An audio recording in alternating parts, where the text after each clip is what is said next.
என்னை பொறுத்த வரைக்கும் எனக்கு நடந்தது வந்து ஒரு பெரிய அதிசயங்கள். இந்த அதிசயங்களை நான் அப்படியே மூடி மறைக்க நான் விரும்பலை. இந்த 2025வது வருடத்தில்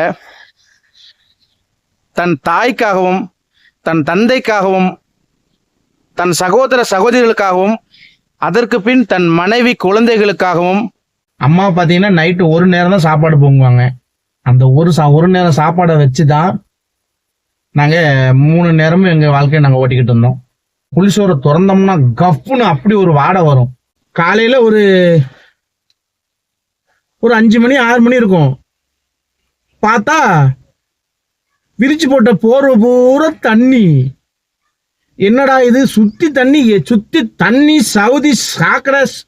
அசிங்கமா உண்மையா சொல்ல போனா மனுஷனோட நரவல் கூட வந்திருக்கு. நான் படுத்த இடத்த சுத்தி கிடக்கு. தமிழ் பேசும் அனைத்து உள்ளங்களுக்கும் காட் நோட் சேனல் அன்பான வணக்கங்கள். இன்னைக்கு நம்ம வீடியோவோட தலைப்பு பாத்தீங்கன்னா கடவுளின் காணிக்கை பகுதி 10 அப்படிங்கறதான் தலைப்பு. ஸோ அதனால தயவு செய்து எல்லாரும் என்னடா 10ன்னு சொல்றானே, அப்போ 9 எங்க, 8 எங்க, 7 எங்க, 6 எங்கன்னு தயவு செய்து தேடாதீங்க. ஏன்னா எல்லா வீடியோலுமே உங்களுடைய டேட் ஆஃப் பர்த் நோட்டா இருக்கட்டும், இல்லைன்னா உங்களுக்கு 786 நோட்டுகளா இருக்கட்டும், நான் எல்லா வீடியோலுமே நான் உங்களுக்கு தர்றேன். நீங்க அதனால இந்த நோட் இந்த பகுதியில தான் நீங்க கேட்கணும்னு நினைக்காங்க. தயவு செய்து நம்ம வீடியோ பார்க்குற நண்பர்கள் எல்லாரும் உங்களோட டேட் ஆஃப் பர்த் என்ன அப்படிங்கறத நீங்க வீடியோல கமெண்ட் பண்ணிட்டீங்கன்னா உங்களோட டேட் ஆஃப் பர்த் நோட்டுகள் எடுத்து நான் தருவதற்கு தயாரா இருக்கேன். நீங்க ஃப்ரீயா வாங்கினாலும் ஃப்ரீயா வாங்கிக்கலாம், இல்ல நீங்க எதனாலும் கொடுத்து வாங்கினாலும் நீங்க எதனாலும் கொடுத்து வாங்கிக்கலாம். ஏன்னு பாத்தீங்கன்னா நான் ஏற்கனவே என்னால முடிஞ்ச வரைக்கும் ஒரு ஹேண்டிகேப்டுக்கு ஒரு 2 இடமும் கொடுத்து ஒரு வீடும் கட்டி கொடுத்துருக்கேன். அதே மாதிரி இப்ப அடுத்தாப்புல இன்னொரு ஹேண்டிகேப்டுக்கும் நான் ஒரு 2 இடம் கொடுத்து அவங்களுக்கு வீடும் கட்டி கொடுக்க போறேன். ஸோ அதனால நமக்கு நிறைய பணங்கள் தேவைப்படுது. உங்களால முடிஞ்ச நீங்க என்ன கொடுத்தா நம்ம 786 நோட்டுகளை வாங்கிக்கிட்டோ அல்லது நம்ம டேட் ஆஃப் பர்த் நோட்டுகளை நீங்க வாங்கிக்கிட்டோ என்ன கொடுத்தாலும் நான் சந்தோஷமா நான் வாங்கிக்கிட்டுதேன். நான் வேண்டான்னு சொல்ல மாட்டேன். ஸோ அப்படி கொடுக்க முடியாதவங்க நீங்க 786 நோட்டுகளா இருக்கட்டும் இல்ல உங்க டேட் ஆஃப் பர்த் நோட்டுகளா இருக்கட்டும், நீங்க நம்மகிட்ட இலவசமாவே வாங்கிக்கலாம்.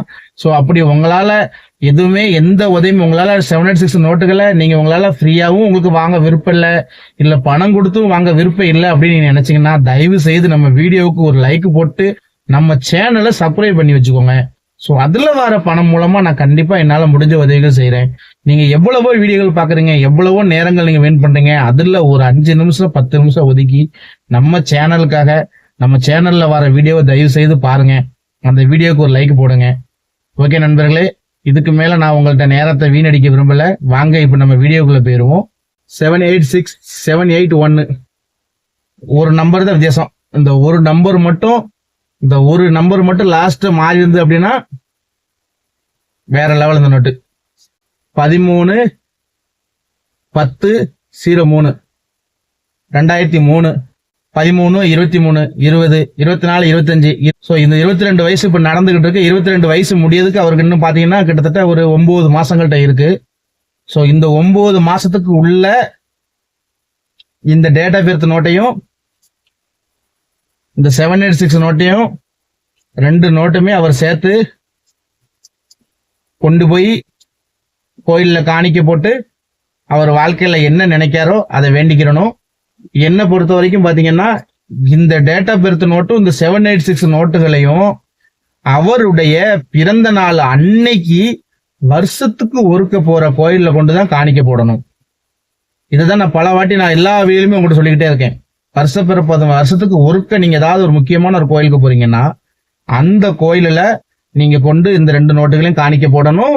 உங்க வாழ்க்கைக்கு நீங்க என்னென்ன தேவையோ அதை அவ்வளோத்தையும் நீங்க வேண்டிக்கலாம். அதுல ஒவ்வொரு காரியமா உங்களுக்கு நடந்துகிட்டே இருக்கும். அது ஏன் அப்படி நான் கேட்கறேன், ஏன் அப்படி நீங்க இந்த டேட் ஆஃப் பர்த் நோட்டும் இந்த 786 நோட்டுகளும் சேர்த்து போடுறேன்னா, இப்போ ஒரு உதாரணத்துக்கு இப்ப நம்ம சொல்றோம், இப்ப நமக்கு ஒரு சிம்பிளா நமக்கு ஒரு நேரம் சரியில்லைன்னு வச்சுக்கோங்களேன். உடனே நம்ம என்ன செய்யறோம், ஜோசியர்கிட்ட போறோம். ஜோசியர்கிட்ட போய் நம்ம ஜாதகம் பார்க்கும்போது நம்ம பிறந்த நாள் தேதி இல்லாம அவரால் ஜோசியம் பார்க்க முடியுமா? ஸோ இதே மாதிரிதான் ஒரு சாதாரண மனுஷன் ஜோசியர்கிட்டே நம்மளோட பிறந்த தேதியை கொண்டு போகும்போது நமக்கு மேல நம்மளை படைத்த கடவுளுக்கு நம்ம பிறந்த தேதி நம்ம கொண்டு போகணும் இல்லையா? ஸோ அப்படிதான் இந்த ஒரு காரணத்துக்காக தான் நான் சொல்றேன், தயவு செய்து நீங்க கோயில்ல காணிக்க போடும்போது உங்களுடைய டேட் ஆஃப் பர்த் நோட்டும் இந்த 786 நோட்டும் சேர்த்து நான் காணிக்க போடுங்கன்னு சொல்ற காரணம் இதுதான். சரியா ஃப்ரெண்ட்ஸ்? அதே மாதிரி எல்லா வீடியோலையும் கமெண்ட் செக்ஷன்ல இந்த நோட்டுகளை நான் யாருக்கு கொடுக்கணும் அப்படின்னு நான் விரும்புவேன். ஸோ அப்படி இன்னைக்கு நம்ம வீடியோல நான் விரும்புகிற நபர் யார் அப்படின்னு பார்த்தீங்கன்னா, அதுக்கு முன்னால இன்னொரு விஷயம் சொல்லிக்கிட்டு தான் ஃப்ரெண்ட்ஸ். எல்லாரும் நினைக்கிறீங்கன்னா, இப்போ ஒவ்வொரு வீடியோல நான் இவருக்கு கொடுக்க விரும்புறேன், இவருக்கு கொடுக்க விரும்புறேன், இவருக்கு கொடுக்க விரும்புறேன்னா அவருக்கு மட்டும் நான் கொடுக்க போறது இல்லை ஃப்ரெண்ட்ஸ். என்னை பொறுத்தவரைக்கும் அது என்னோட ஆசைகள், என்னோட ஆசை. நான் இவருக்கு கொடுக்கணும்னு ஆசைப்படுறேன்.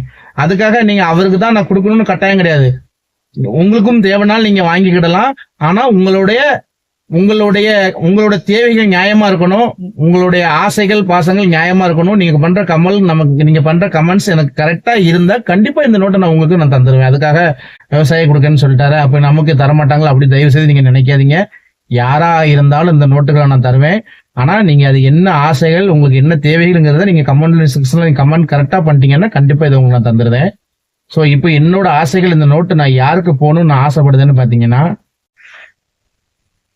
இந்த 2025 வருடத்துல தன் தாய்க்காகவும் தன் தந்தைக்காகவும் தன் சகோதர சகோதரிகளுக்காகவும் அதற்கு பின் தன் மனைவி குழந்தைகளுக்காகவும் லட்சத்தில் ஒருவனே தன் வாழ்க்கை முழுவதும் தியாகம் செய்கிறான். அந்த லட்சத்தில் ஒருவனுக்கு தான் இன்னைக்கு நம்ம சேனலில் ஒரு 786 நோட்டும் ஒரு டேட் ஆஃப் பர்த் நோட்டும் கொடுக்க போகிறோம். ஸோ வாங்க நண்பர்களே, யார் அந்த லட்சத்தில் ஒருவன் அப்படிங்கிறத நம்ம வீடியோவில் பார்ப்போம். போன வீடியோல நான் சொல்லியிருந்தேன், அதாவது பாத்தீங்கன்னா இதுக்கு முந்தின வீடியோல நான் அந்த மாதிரி நான் பாம்பேல நான் 6 வருஷம் வேலை பார்த்தேன் நான் சொல்லியிருந்தேன். ஸோ அப்படி பார்க்கும்போது எனக்கு ஒரு சின்ன ஒரு ஆசைகள் என்னன்னு பாத்தீங்கன்னா, முதல்ல நான் பாம்பேக்கு வேலைக்கு போறேன். அதாவது 5ஆம் கிளாஸ் படிப்பை முடிச்சுட்டேன். 5ஆம் கிளாஸ் யாருக்குன்னு நான் சொன்னது சிம்பிளா சொல்லிட்டு நான் அடுத்த கட்டத்துக்கு நான் போயிருந்தேன். 5ஆம் கிளாஸ் படிச்சுக்கிட்டு இருக்கேன். ஸோ அதுக்கப்புறம் பாத்தீங்கன்னா 6ஆம் கிளாஸ் போறதுக்கு நமக்கு நோட்டு புக்ஸுகள் வாங்குறதுக்கு நம்மகிட்ட பணம் கிடையாது. நமக்கு ஸ்கூல் யூனிஃபார்ம் எடுக்கிறதுக்கு நமக்கு பணம் கிடையாது. ஸோ அப்படி பார்க்கச்சில்ல அது என்னால் எடுக்க முடியாத பட்சத்தில் யாருக்குன்னே வீட்டில் சாப்பாட்டுக்கே கஷ்டம். அம்மா பார்த்தீங்கன்னா நைட்டு ஒரு நேரம் தான் சாப்பாடு பொங்குவாங்க. அந்த ஒரு நேரம் சாப்பாடை வச்சு தான் நாங்கள் 3 நேரமும் எங்கள் வாழ்க்கையை நாங்கள் ஓட்டிக்கிட்டு இருந்தோம். ஸோ அப்படி பார்க்கும்போது மத்தியானம் காலையில் சாப்பிட ஒன்றும் இருக்காது, நைட்டு சாப்பிட ஒன்றும் இருக்காது. யாருக்காண்டி இப்படி சாப்பாட்டுக்கே நம்ம கஷ்டப்படக்கூடிய நேரத்தில் நம்ம திருப்பி போய் நான் பள்ளிக்கூடத்துக்கு போகிறேன், எனக்கு நோட்டு வாங்கித்தா, புக்ஸ் வாங்கித்தா, எனக்கு யூனிஃபார்ம் வாங்கித்தா அப்படின்னு சொன்னால் யாருமே நமக்கு செய்ய மாட்டாங்க. அப்படியே யாரும் செஞ்சாலும் அந்த நேரங்களில் கவர்மெண்ட் ஒரு 25% கவர்மெண்ட் நமக்கு இலவசமாக கொடுப்பாங்க. அடுத்தாப்புல 25% அடுத்தால யார்ட்டையா நம்ம ஹெல்ப் கேட்டால் அவங்க 25% கொடுப்பாங்க. ஆனால் மிச்சம் 55% யாருமே தரமாட்டாங்க. ஸோ அதனால என்னால் முடிஞ்ச வரைக்கும் முயற்சி பண்ணி பார்த்தா ஒன்றும் வழி இல்லைன்னா திருப்பி நான் பாம்பேக்கு வேலைக்கு போயிட்டேன். ஸோ பாம்பேக்கு நான் வேலைக்கு போகும்போது பார்த்தீங்கன்னா முதல்ல அதாவது நம்ம வீட்டில் நம்ம அம்மாவை பிரிஞ்சு போகிறோம், நம்ம தங்கச்சியை பிரிஞ்சு போகிறோம், நம்ம சொந்த பந்தங்கள் எல்லாத்தையும் நம்ம பிரிஞ்சு போகிறோம். ஆனால் இருந்தாலும் நம்ம அவ்வளோ பேர்த்து பிரிஞ்சு போகிறோங்கிற அந்த கவலையை விட முதல்ல நம்ம ரயிலில் போகிறோம் அப்படிங்கிற ஒரு ஆசை மனசுக்குள்ளே இருந்துகிட்டே இருந்துச்சு. ஏன்னா ரயில்லாம் அப்போ ரொம்ப ஒரு அதிசயம். நான் சொல்கிறேன் 93, 94 வருஷங்கள சொல்றேன். அப்பெல்லாம் ரயில பாக்குறதே பெரிய அதிசயம். அப்போ ரயில்ல போறதுன்னா அது பெரிய விஷயம். அப்படி பார்க்கச்சுல நம்ம ரயில்ல போறோம் அப்படிங்கிற சந்தோஷத்துல நான் அந்த வேலைக்கு நான் கிளம்பிட்டேன். அது மட்டும் இல்லாம நம்ம இருக்கிறது வில்லேஜ்ல இருக்கோம். நம்ம வீடை சுத்திகள் பாத்தீங்கன்னா கருவ மரங்கள், வேப்ப மரங்கள், மரம், செடி, கொடி, பாம்புகள், பல்லிகள், தவளைகள். ஸோ இப்படி வில்லேஜ்னா அப்படித்தானே இருக்கும். ஸோ இந்த மாதிரி ஒரு காட்டுக்குள்ள நம்ம இருக்கோம். அப்போ இப்படி இருக்க பட்சத்துல பாம்பேன்னா நம்ம அப்பவே நம்ம எல்லா படத்துலயும் பார்த்திருப்போம். அதாவது பாத்தீங்கன்னா அந்த நேரங்கள்ல நான் பாம்பே போற டயத்துல பாஷா படம் ரிலீஸ் ஆன தேதி, அந்த டைங்கள், அந்த படங்கள் நான் பாம்பே போற நேரம் பாஷா படம் ரிலீஸ் ஆயிருந்த டைங்கள் அதெல்லாம். அப்போ ரிலீஸ் ஆகி அந்த படங்கள் நல்லா தியேட்டர்ல ஓடிக்கிட்டு இருக்கு. அப்போ பாஷா படம் பார்க்கும்போது பாத்தீங்கன்னா அதுல பூரா பாத்தீங்கன்னா ஒரே பங்களாவா தான் காட்டுவான். அப்படி ரஜினிகாந்த் நடந்து வருவாரு, அங்க பங்களா இருக்கும், இங்க பங்களா இருக்கும். அப்படி பங்களாவா காமிச்ச உடனே நான் என்ன நினைச்சிட்டேன், ஆஹா பாம்பேன்னு அப்ப இப்படிதான் இருக்கும். அப்போ நம்ம வேலைக்கு போனாலும் இந்த மாதிரி இடத்துக்கு தான் நம்ம வேலைக்கு போவோம். ஸோ நல்ல வசதியா இருக்கலாம் அப்படின்னு நினைச்சுதான் ஃப்ரெண்ட்ஸ் நான் பாம்பேக்கு போனேன்.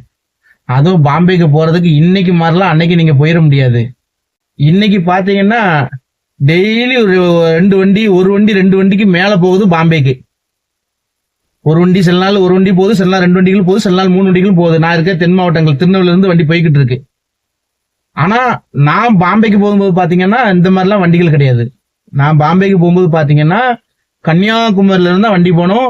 அதுவும் அது எப்படி போகணும்னு பாத்தீங்கன்னா திருவனந்தபுரம், கேரளா இப்படி சுத்தி, பாலக்காடுலாம் இப்படி சுத்தி தான் போவோம். இன்னைக்கு காலையில ஏறிட்டோம்னு வச்சுக்கோங்களேன், இன்னைக்கு ட்ரெயின்ல இருக்கணும், நாளைக்கு ட்ரெயின்ல இருக்கணும், நாளா கழிச்சு நைட்ல தான் கொண்டு போய் இறக்கும். அதாவது 3 நாள் ஆயிரும். கிட்டத்தட்ட அதுக்கு நம்ம ஒரு நாளைக்கு முன்னாலே கிளம்பணும். 4 நாள் ஆயிரும் நம்ம பாம்பே போறதுக்கு. ஏன்னா அந்த ரயில்ல இடம் பிடிக்கிறதுக்கு ஒரு நாளுக்கு முன்னுக்கூட்டியே போய் நம்ம அங்க இருக்கணும். ஒரு நாள் முன்னுக்கூட்டி போய் அங்க போய் இருந்து காத்து கிடக்கணும். காத்து கிடந்துதான் நம்ம ரயில பிடிக்க முடியும். அப்படிதான் போயிருக்கேன். அங்க கன்னியாகுமரியில பாத்தீங்கன்னா சரியான பனியா இருக்கும். எப்பவுமே பார்த்தா சரிதான், நைட்டை பொறுத்து கன்னியாகுமரி பொறுத்திருக்கு சுத்தி சுத்தி கடற்கரை நல்ல பனியா இருக்கும். அந்த பனியில தான் நம்ம படுத்து கிடக்கணும். அந்த கிட்டத்தட்ட நைட்டு ஒரு 8 ஏன்னா லாஸ்ட் பஸ்ஸுகள் வந்து பாத்தீங்கன்னா 8-9 மணிக்கு மேல அங்க பஸ்ஸுகள் கிடையாது. ஸோ அப்படி பார்க்கும்போது 8-9 மணிக்கே நாங்க போய் அங்க போய் காத்து கிடக்கணும். அங்க போய் காத்து கிடந்து விடிய பனியில கிடந்து அதுக்கப்புறம் காலையில 8 மணி 9 மணிக்கு என்னமோ அங்க அந்த வண்டி கிளம்பும். அதுக்கு நான் காலையில நைட்டே போய் அந்த இடத்த அந்த ரயில்ல வருஷம் பிடிக்கிறதுக்காக நைட்டை அந்த பனியில கிடந்து கொசுக்கட்டியில கிடந்து அவ்வளவு கொடுமை ஃப்ரெண்ட்ஸ். அவ்வளவு கொடுமைகளை அனுபவிச்சுதான் நம்ம பாம்பேக்கு போனோம். அது மட்டும் இல்லாம ஏன்னா டிக்கெட் எடுத்து போறதே பெரிய விஷயம். அப்போ பாத்தீங்கன்னா ரயில்ல கிட்டத்தட்ட 50 ரூபாயோ 80 ரூபாய் ஒரு 100 ரூபாய்க்கு உள்ளதான் டிக்கெட்டு. அந்த 100 ரூபாய்க்கு உள்ள கொடுத்து போறதுக்கு கூட நமக்கு அப்ப அந்த அளவு வசதி கிடையாது.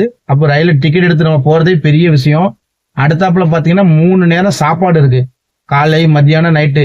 இதுக்கு அம்மா என்ன செய்வாங்கன்னா புளிசோரை கிண்டி அதை வாழை இலையில வச்சு கட்டி கொடுத்துருவாங்க. ஒரு 3 பார்சல் 4 பார்சல் வைங்களேன், 2 நாளைக்கு பார்சல் பண்ணி கொடுத்துருவாங்க. இந்த 2 நாள் பார்சலை நான் என்ன செய்வேன்னா மொத்தம் 6 பார்சல் கொடுக்காங்கன்னா அந்த 6 பார்சலை 3 நாளைக்கு வச்சுக்கிறணும். புளிசோறு பாத்தீங்கன்னா காலையில நல்லா இருக்கும், மத்தியானம் நல்லா இருக்கும், நைட்டு நல்லா இருக்கும். ஆனா மறுநாள் காலையில அது சாப்பாடு அது கெட்டு போயிடும். ஆனா கெட்டு போனாலும் வேற ஒரு வழி இல்லை ஃப்ரெண்ட்ஸ். ஏன்னா நமக்கு பசிக்கும்ல, கெட்டு போனாலும் நமக்கு அது தெரியாது. அந்த புளிசோரை திறந்தோம்னா கப்புன்னு அப்படி ஒரு வாடை வரும். ஆனா அதையுமே கண்டுக்கிடாம 3 நாள் அந்த கெட்டு போன புளிசோரை தின்னுதான் ஃப்ரெண்ட்ஸ் நான் பாம்பேக்கு போனேன். பாம்பேல போனா நம்ம என்ன நினைக்கிறோம், நம்ம இதை விட்டு நம்ம தாண்டிட்டோம்னா நம்ம அதுக்கப்புறம் நம்ம வாழ்க்கையில நல்லா இருப்போம், நம்ம கஷ்டங்கள்லாம் தீந்துரும், நம்ம அதுக்கப்புறம் நமக்கு வாழ்க்கையில குறைகளே கிடையாதுன்னு நினைச்சுதான் நான் பாம்பேக்கு போறேன். அப்படி போகிற பட்சத்துல பாத்தீங்கன்னா பாம்பே போயிட்டு இருக்கோம். 3 நாள் போய்கிட்டு இருக்கோம். அங்க போய் இறங்கியாச்சு. இறங்கின உடனே பார்த்தோன்னா நம்ம ஆசைப்பட்ட மாதிரி அங்க வந்து வீட்டி சத்திரபதி சிவாஜி வீட்டின்னு சொல்லி ஒரு ஸ்டேஷன் இருக்கு மும்பைல. இங்க இருந்து போற வண்டிகள் ஃபுல்லாமே தென் மாவட்டத்துல போற வண்டிகளா இருக்கட்டும், பெரும்பான்மை வண்டிகள் வீட்டி தான். வீட்டி ஸ்டாப் தான் லாஸ்ட். அங்க போய் இறங்குறேன். அங்க போய் இறங்கி பார்த்தா அப்படி சுத்தி பார்க்கும்போது அப்படியே பெரிய எல்லாமே நம்ம மனசுல நம்ம சினிமால பார்த்த மாதிரி எல்லாம் பங்களாவா தான் இருந்துச்சு. அப்ப நான் நினைச்சுக்கிட்டேன், ஆஹா நம்ம இப்படி ஒரு பங்களால தான் நம்ம வேலை பார்க்க போறோம், நம்ம செம்ம ஜாலியா இருக்க போறோம், நமக்கு ராஜா வாழ்க்கை தாண்டா அப்படின்னு நினைச்சேன். ஆனா அங்க இருந்து இன்னொரு ரயில்ல கூட்டு போனாங்க. அங்க இருந்து இன்னொரு எலக்ட்ரிக் ட்ரெயின்ல கூட்டு போனாங்க. அந்த ட்ரெயின் எங்க போகுதுன்னா மல்லாடு போகுது. என்னடா இது, அங்க இருந்தா மல்லாடு போனதுக்கு அப்புறம் நம்ம அங்க வீட்டில பார்த்து பெரிய பெரிய பில்டிங் விட சின்ன குட்டி பில்டிங்கா இருக்கு. அப்ப நான் நினைச்சேன் சரி பரவாயில்ல, குட்டி பில்டிங் எப்படி இங்கேயும் பில்டிங் தான் அப்படின்னு நினைச்சிட்டு மல்லாடு போயாச்சு. அங்க 20 மாடினா இங்க 10 மாடி அப்படி ஆயிடுச்சு. திருப்பி மல்லாடுல போய் இறங்குதான் பூரா ஒரு 10 மாடி பில்டிங், அதை விட பில்டிங்லாம் ஒசரம் குறைஞ்சிச்சு. அந்த அன்னைக்கு மல்லாடுல இறங்கியாச்சு. பூரா 10 மாடி. என்னடா இது, அங்க பூரா 20 மாடி 30 மாடியா இருந்துச்சு, இது பூரா சின்ன மாடியா இருக்கு அப்படின்னு நினைச்சு திருப்பி நடந்து போறேன். திருப்பி மல்லாடுல இருந்து திருப்பி பாத்தீங்கன்னா எங்க போனோம்னா ஒரளம்னு போகணும். ஒரளம் அப்படிங்கிற இடம் இருக்கு. அதாவது பாத்தீங்கன்னா பாம்பே பொறுத்த வரைக்கும் முக்காவாசி நீங்க எந்த ஏரியால இருந்தாலுமே சுத்தி உங்களுக்கு கடல் தான் இருக்கும். இப்படி எங்க பார்த்தாலும் பாம்பேயை பொறுத்த வரைக்கும் கடல்கள் வந்து ரொம்ப அதிகமா இருக்கும். கடல் தான் அதிகமா இருக்கும். மல்லாடுல இருந்து நடந்து போய்கிட்டு இருக்கும் போதே பாத்தீங்கன்னா 10 மாடி 8 மாடி 7 மாடி இப்படி ஒவ்வொரு மாடியா குறைஞ்சிக்கிட்டே வருது. கடைசியில் பார்த்தீங்கன்னா வீடு ஆகிப்போச்சு. ஒரு மாடி வீடாயிருச்சு. என்னடா அது இப்படி ஆகிப்போச்சு, நம்ம இனிமேல் பில்டிங்கே கண்ணில் படலன்னு பார்த்தா அந்த வீடுகளுமே பார்த்தீங்கன்னா முதல் இருக்கிற சென்டிங் வீடு, அப்புறம் சீட்டு வீடு, இப்படி வீடுகள் குறைஞ்சி பார்த்தீங்கன்னா கடைசியில் பார்த்தீங்கன்னா வீடுகளே இல்லை. ஃபுல்லாக சாக்கடை. நடந்து போகிற இடம் போகிறோம் சாக்கடை, நடந்து போகிறது போகிறோம் சாக்கடையாக தான் நடந்து போயிருக்கேன். வீடியே காணலை. கடைசியில் பார்த்தீங்கன்னா ஒரு லாஸ்ட் அர்த்தத்தில் கொண்டு போய் ஒரு சாக்கடையில் விட்டுட்டு இதான் வீடுன்னு பார்க்க சொல்கிறாங்க. எங்கடா இது வீடை காணலேன்னு பார்த்தா சாக்கடைக்கு நடுசில் பார்த்தீங்கன்னா இந்த பக்கம் ஒரு தகரம், இந்த பக்கம் ஒரு தகரம், மேலே ஒரு தகரம் அடைச்சி வச்சிருக்கு. இதுதான் அங்கே வீடு நான் போன இடத்துல. அதை பார்த்த உடனே எனக்கு அழுகுனா தாங்க முடியல. என்னடா இது இப்படி ஒரு சாக்கடையில் வந்து போட்டுட்டாங்களே அப்படின்ட்டு. இருந்தாலும் பரவாயில்ல, சரி ரைட்டு, நம்ம குடும்ப கஷ்டங்களை நினச்சி நமக்கு சரி வேறு வழி கிடையாது, நம்ம இதில் தான் வாழ்ந்தாகணும், நம்ம அம்மாவை காப்பாற்றணும், அப்பாவை காப்பாற்றணும்னு சொல்லி அந்த எல்லாம் அந்த அந்த கஷ்டங்களெல்லாம் ஞாபகம் வச்சு அழுகையெல்லாம் அடக்கிட்டு அங்கேயே படுத்தாச்சு. படுத்து காலையில் பார்த்தீங்கன்னா காலையில் ஒரு 5 மணி 6 மணி இருக்கும். பார்த்தா விரிச்சு போட்ட போர்வை பூரா தண்ணி. என்னடா இது, சுற்றி தண்ணி சவுதி சாக்கடை. அசிங்கமாக உண்மையாக சொல்ல போனால் மனுஷனோட நரவல் கூட வந்திருக்கு. நான் படுத்த இடத்த சுற்றி கிடக்கு. என்னன்னு பார்த்தா கடல் அங்கே பொங்கிருச்சு. நான் சொன்ன பார்த்தீங்களா, யாருக்குனே பாம்பே சுற்றி கடல் தான். அங்கே கடல் பொங்கிச்சுன்னா என்ன ஆகி போயிருக்கும் பார்த்தா, கடல் பொங்கும்போது தண்ணி உள்ளே வந்து குடியிருக்கிற வீட்டுக்குள்ள பூரா வந்துடும். கடல் பொங்கி உள்ளே பூரா நான் படுத்த இடம் பூரா தண்ணி சாக்கடையில் படுத்து கிடக்கேன். எப்படி இருக்கும் பாருங்கள் ஃப்ரெண்ட்ஸ். ஸோ அதெல்லாம் சகிச்சு தான் நினச்சாலே இன்றைக்கி ஈரக்குளம்லாம் கலங்குது. ஸோ அதெல்லாம் சகிச்சு அங்கேயும் அதே இடத்துல அது என்ன கடைசியில் பார்த்தீங்கன்னா அங்கே என்ன வேலைக்கு கூப்பிட்டு போயிருக்காங்கன்னு பார்த்தீங்கன்னா அதுலேயும் ஒரு பெரிய கொடுமை இருக்குது. என்ன வேலைக்கு கூப்பிட்டு போயிருந்தாங்கன்னா, சடமாட்டிக்கு பெயிண்ட் அடிக்கிற கம்பெனி. நம்ம லேடிஸை சடமாட்டி வைக்கிறாங்களா, சடமாட்டி, கேர் பின்னு, மோதிரங்கள், இந்த மாதிரி பாம்பேயில் பெயிண்ட் அடிக்கிற கம்பெனி அங்கே கூப்பிட்டு போயிட்டாங்க. பெயிண்ட்டுக்குள்ளே கொண்டு விட்டுட்டாங்க. பார்த்தீங்கன்னா ஃபுல்லாக அந்த பெயிண்ட் அடிக்கும்போது வாடை, அந்த டின்னர் வாடை இதெல்லாம் கிடந்து ரொம்ப கஷ்டப்பட்டு அதெல்லாம் சீரழித்து ரொம்ப எப்படி சொல்லனே நினச்சி கூட பார்க்க முடியல. அவ்வளோ ஒரு பெரிய கொடுமையை அனுபவிச்சு தான் அந்த 3 வருஷமாக அந்த கம்பெனியில் இருந்து வேலை பார்த்து அதில் இருந்து தான் வீட்டு கடன்கள் கொஞ்சமாக வீட்டு கடன்கள் அடைச்சி ஒரு 3 வருஷம் என்னோட கஷ்டங்கள் 3 வருஷம் வந்து அந்த இடத்துல நான் வேலை பார்த்துருக்கேன். 3 வருஷம் அந்த சாக்கடைக்குள்ளே கிடந்து 3 வருஷம் என் குடும்ப கடன்களில் பாதி சுமையை நான் குறைச்சேன். மீதி சுமை இன்னொரு இடத்துல குறைச்சேன். அது எங்கே குறைச்சேங்கிறத நான் உங்களுக்கு அடுத்த வீடியோவில் சொல்கிறேன். 2003ங்கும்போது இப்போ நான் போடுற பையனுக்கு வந்து 22 வயசு. ஸோ 22 வயசுங்கும்போது அவர் கல்யாணம் பண்ணியிருக்காரா இல்லையாங்க எனக்கு தெரியாது. ஆனால் ஏதாவது ஒரு கடன் சுமைக்காக நாடு விட்டு நாடு, ஊர் விட்டு ஊர் அந்த மாதிரி இருந்து கஷ்டப்படுறவங்களுக்கு நம்ம இதை கொடுக்க போகிறோம். ஸோ இதுதான் என்னோட ஆசை. ஸோ அந்த மாதிரி நீங்கள் உங்கள் குடும்ப சுமைக்காக நீங்கள் எங்கேயாவது கண்காணா தேசத்தில் இருந்து நீங்கள் கஷ்டப்படுறீங்கன்னா தயவுசெய்து வீடியோவில் கமெண்ட் பண்ணுங்கள். நான் இந்த டேட் ஆஃப் பர்த் நோட்டையும் இந்த 786 நோட்டையும் நீங்கள் எங்கே இருந்தாலும் உங்களுக்கு நான் அனுப்பி வச்சுருந்தேன். ஸோ இந்த உங்களுக்கு இன்னும் பிறந்தநாள் வர்றதுக்கு கிட்டத்தட்ட ஒரு 9 மாதங்கள் இருக்குது. இந்த 9 மாதங்களுக்குள்ளே நீங்கள் இந்த நோட்டை வாங்கி நீங்கள் சேமித்து வச்சுக்கோங்க. அடுத்தாப்புல உங்கள் பிறந்தநாள் வரும்போது நீங்கள் வருஷத்துக்கு ஒருக்க போகக்கூடிய கோயில், அதாவது பார்த்தீங்கன்னா சாஸ்தா கோயில், அடுத்தாப்புல குலசாமி கோயில்னு சொல்லுவாங்க. இல்லை அப்படின்னா நீங்கள் கிறிஸ்டின்னா நீங்கள் வருஷத்துக்கு ஒருக்க போகிற சர்ச்சு அந்தோனியார் கோயில் அந்த மாதிரி சர்ச்சில் கொண்டு போடுங்க. நீங்கள் அப்படி இஸ்லாமியாக இருந்தீங்கன்னா சிலவங்க இப்போ நிறைய பேர் நாகூர் தர்கா போவாங்க, அப்புறம் இங்கே இருக்கவங்க ஆத்தங்கரை பள்ளிவாசல் போவாங்க. ஸோ இந்த மாதிரி வருஷத்துக்கு ஒருக்க நீங்கள் ஏதாவது போகிற ரொம்ப ரேரான கோயிலில் கொண்டு காணிக்கை போட்டுட்டு உங்களுக்கு என்னென்ன கஷ்டங்கள் என்னென்ன குறைகள் இருக்கோ அதை முடிஞ்ச வரைக்கும் நீங்கள் அவர்கிட்ட பிரார்த்தனை பண்ணிட்டு வாங்க. அடுத்த பர்த்டே வரும்போது உங்கள் கடன்கள் அனைத்து நீங்கள் பிரார்த்தனை பண்ண எல்லாமே கிட்டத்தட்ட 99% உங்களுக்கு நடந்து முடிஞ்சிருக்கும். நீங்கள் உங்கள் கடன் சுமைகள் எல்லாமே உங்களுக்கு குறைஞ்சிருக்கும். ஸோ அந்த மாதிரி உங்கள் குடும்ப பாரங்கள் எல்லாமே இறங்கியிருக்கும். ஸோ இதை தான் நீங்கள் ஒரே ஒரு தான் நான் அந்த வீடியோவில் சொல்ல போகிறேன். நீங்கள் ஒரே ஒரு வாட்டி நான் சொன்னேங்கிறதுக்காக தயவு செய்து இந்த நோட்டை வாங்கி நீங்கள் ஒரு வாட்டி நீங்கள் ட்ரை பண்ணி பாருங்கள். அதுக்கு அடுத்த வருஷம் நீங்கள் கமெண்ட் செக்ஷனில் கமெண்ட் பண்ணுங்கள். ஏன்னா என்னை பொறுத்த வரைக்கும் எனக்கு நடந்தது வந்து ஒரு பெரிய அதிசயங்கள். இந்த அதிசயங்களை நான் அப்படியே மூடி மறைக்க நான் விரும்பலை. அது உங்கள் எல்லாத்துக்கும் கிடைக்கணும்னு ஆசைப்பட்டு தான் இப்போ இந்த வீடியோவில் பகிர்ந்துக்கிட்டு இருக்கேன். ஓகே ஃப்ரெண்ட்ஸ், இது வரைக்கும் நம்ம வீடியோ பார்த்ததுக்கு ரொம்ப நன்றி. மீண்டும் அடுத்த வீடியோவில் சந்திப்போம். நன்றி, வணக்கம்.